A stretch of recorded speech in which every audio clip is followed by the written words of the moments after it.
महाराष्ट्र के मुख्यमंत्री उद्धव ठाकरे ने एक ऐलान किया है जिसे सुनकर हर कोई भौंचक्का है। उन्होंने यह कह दिया कि अगर बीजेपी सत्ता चाहती है तो वो सत्ता देने के लिए तैयार है, वो जेल जाने के लिए तैयार है, लेकिन प्लीज उनके परिवार को परेशान ना किया जाए। आखिर ऐसा क्यों कहा है उद्धव ठाकरे ने, आइए मैं आपको बताता हूं।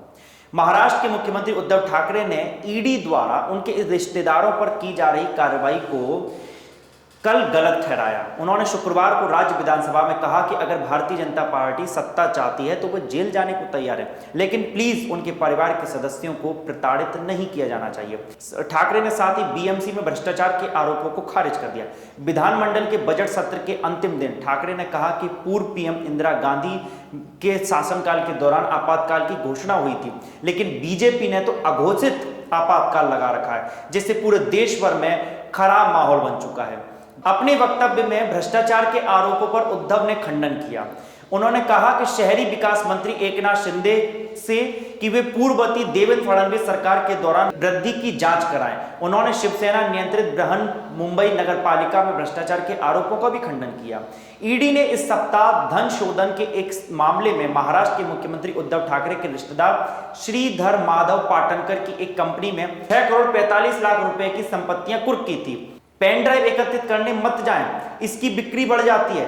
जो चीज आप अभी कर रहे हैं, मेरे परिवार के सदस्यों की मानहानि करना, उनकी संपत्ति की जब्त करना, ऐसी कार्रवाई से मैं नहीं डरता। मैं आपके परिवार के सदस्यों की मानहानि नहीं करूंगा, मैं आपके साथ आऊंगा, जेल में डाल दे मुझे। तो कल जिस तरीके से उद्धव ठाकरे ने विधानसभा के अंदर दमखम दिखाया और खुला चैलेंज दे दिया बीजेपी को कि अगर वो चाहती है तो मुझे जेल में डाल दें, लेकिन प्लीज मेरे परिवार वालों को परेशान न करें।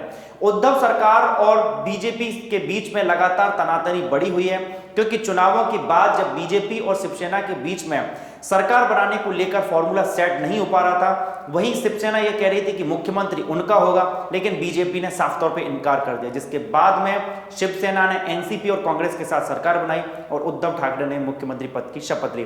तब से ही बीजेपी और शिवसेना आमने सामने हैं और लगातार मुंबई में ये लड़ाई होती रहती है। धन्यवाद। मेरा नाम है पीयूष परमार और आप देख रहे थे बिग हेडलाइंस।